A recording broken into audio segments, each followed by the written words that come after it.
بات چل رہی تھی حضرت عزیر علیہ السلام کی کہ حضرت عزیر علیہ السلام بیت المقدس پہنچے، اس کو اس کی عمارتوں کو گرا ہوا دیکھا، ڈھا ہوا دیکھا، تو کہا اللہ تبارک و تعالیٰ اسے کیسے زندہ فرمائے گا؟ تو اللہ تبارک و تعالیٰ نے آپ کو 100 سال موت کی آغوش میں رکھا۔ اس کے بعد اللہ تبارک و تعالیٰ نے اٹھایا اور آپ کے حمار کو، گدھے کو بھی زندہ فرمایا، اور اس کے بعد اللہ تعالیٰ فرماتا ہے یہ اس لیے ہوا تاکہ ہم تمہیں نشانی بنا دیں لوگوں کے لیے۔ حضرت عزیر علیہ السلام 100 سال موت کی آغوش میں رہنے کے بعد جب اٹھے تو آپ کی عمر اتنی ہی تھی، 40 سال جب سوئے تھے تو 40 سال عمر تھی، اسی عمر میں آپ اٹھے، آپ اپنے گدھے پر سوار ہوئے اور سوار ہونے کے بعد باہر نکلے۔ تو نکلنے کے بعد بیت المقدس کو دیکھا، جب آئے تھے تو بالکل ویران، درخت ہرے بھرے، لیکن ابھی جب نکلے تو آبادی ایک دم آباد، گھر بھی آباد، لوگ وہاں پر بسنے لگے۔ چنانچہ حضرت عزیر علیہ السلام تلاش کرتے ہوئے ڈائریکٹ ایک اندازے کے مطابق اپنے گھر کے پاس پہنچے اور پہنچ کر اپنے گھر پہ دستک دی اور کہا عزیر ہے کیا؟ حضرت عزیر علیہ السلام نے اپنے تعلق سے جیسے پوچھا تو آپ کی ایک خادمہ تھی اور وہ آپ کی خدمت کیا کرتی تھی۔ جب آپ موت کی آغوش میں آئے تو اس وقت اس کی عمر 20 سال تھی، اب لیکن 100 سال کے بعد جب گئے تو اس کی عمر 120 سال ہو چکی تھی۔ اس کی آنکھوں کی نظر روشنی اور بینائی جا چکی تھی اور پاؤں سے وہ معذور ہو چکی تھی، نہ چل سکتی تھی نہ دیکھ سکتی تھی۔ لیکن جیسے ہی حضرت عزیر علیہ السلام کا نام سنا آنکھ میں آنسو آ گئے اور کہا کہ کون دستک دے رہا ہے؟ اتنے سالوں کے بعد حضرت عزیر علیہ السلام کو گم ہوئے تو زمانہ گزر گیا، آپ کون ہیں جو حضرت عزیر کو پوچھ رہے ہیں؟ تو حضرت عزیر علیہ السلام نے ارشاد فرمایا میں اللہ کا بندہ عزیر ہی ہوں۔ چنانچہ اس خاتون نے سنا، کہا یہ کیسے ہو سکتا ہے؟ اگر آپ عزیر ہیں تو حضرت عزیر علیہ السلام کی دعا اللہ تعالیٰ کی بارگاہ میں قبول ہوتی رہی، لہٰذا آپ دعا کریں اللہ تعالیٰ میری آنکھ کی روشنی دے دے تاکہ میں آپ کو دیکھ کر پہچان سکوں۔ حضرت عزیر علیہ السلام نے دست دعا کو بڑھایا، اللہ تبارک و تعالیٰ نے اس خاتون اور خادمہ کو روشنی عطا فرمائی، اس نے دیکھ کر کے پہچان لیا اور کہا آپ ہی عزیر ہے۔ حضرت عزیر علیہ السلام نے اس کا ہاتھ پکڑا، بسم اللہ پڑھ کے کھڑا کر دیا۔ اللہ تبارک و تعالیٰ نے اس کے پاؤں جو کام نہیں کر رہے تھے ان پاؤں میں طاقت عطا فرما دی، وہ پاؤں کام کرنے لگے جس کے ذریعے سے وہ خاتون چلنے لگی۔ چنانچہ حضرت عزیر علیہ السلام کا ہاتھ پکڑا۔ عزیر علیہ السلام کی عمر 40 سال، 100 سال موت کی آغوش میں رہنے کے بعد آئے، اس خاتون کی عمر 120 سال، اور ایک ایسی مجلس میں لے کر کے گئی جہاں پر بنی اسرائیل کے لوگ بیٹھے ہوئے تھے، خود حضرت عزیر علیہ السلام کے بیٹے اور آپ کے پوتے موجود تھے۔ آپ کے بیٹے کی عمر کتنی تھی؟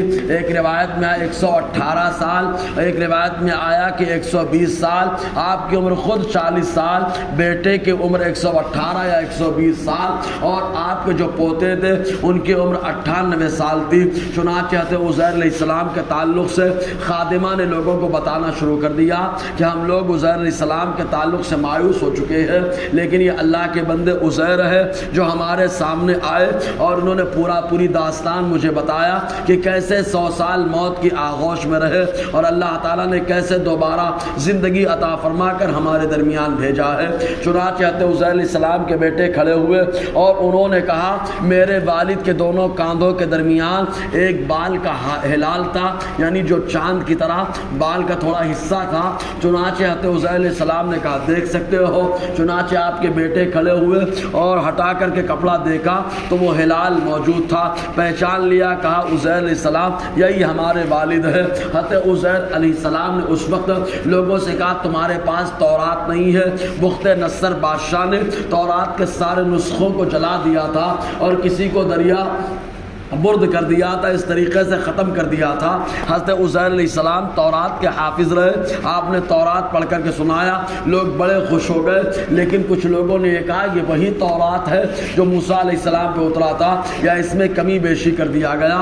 تو وہاں پر ایک شخص جو ہے کھڑا ہوا، وہ کہتا ہے میرے والد نے مجھ سے بتایا کہ بخت نصر کے زمانے میں میرے دادا کے پاس تورات کا ایک نسخہ تھا، اس نسخے کو میرے دادا نے بخت نصر سے بچانے کے لیے ایک مقام پر دفن کر دیا ہے، چلو چل کر کے کھودتے ہیں اور اس نسخے کو نکال کر جو حضرت عزیر نے تورات کو سنایا اس سے ٹیلی کرتے ہیں۔ چنانچہ وہاں گئے، اس نسخے کو نکالا اور نکالنے کے بعد حضرت عزیر علیہ السلام نے جیسے جیسے پڑھا تھا ہو بہو اس کو پایا، تو ان لوگوں نے مانا کہ اللہ حضرت عزیر علیہ السلام ہے۔ وہ لوگ تو عزیر علیہ السلام کو نبی ہی مانے اور حضرت عزیر کے بیٹوں نے والد مانا، لوگوں نے آپ کو نبی مانا، لیکن یہودیوں میں ایک جو ہے کنفیوژن پیدا ہوا۔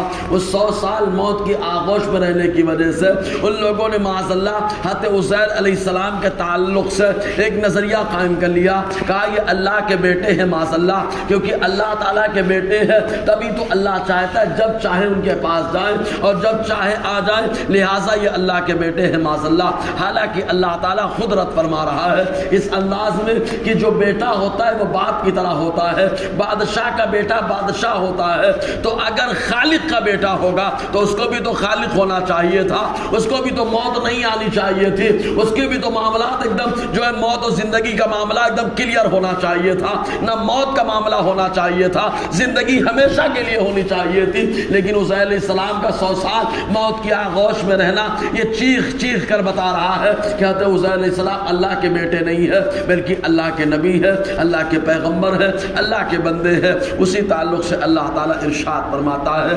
فَلَمَّا تَبَيَّنَ لَهُ، جب ان کے سامنے واضح ہو گیا، قال حضرت عزیر نے کہا اعلم ان اللہ علی کل شیء قدیر، میں جانتا ہوں کہ میرا اللہ ہر چاہے پر قادر ہے۔ شے کا معنی چاہا، یعنی جو اللہ چاہے اس پر قادر ہے۔ یہ یہ جو شاء یشاء مشیتاً شیئن کا مصدر ہے، اس کا معنی ہوتا ہے چاہنا، یعنی اللہ نے جو چاہا اس پر وہ قادر ہے۔ بلا شبہ آگے انشاءاللہ گفتگو رہے گی۔ اللہ تعالی ہم سب کو فیضان قرآن برکات قرآن سے مالا مال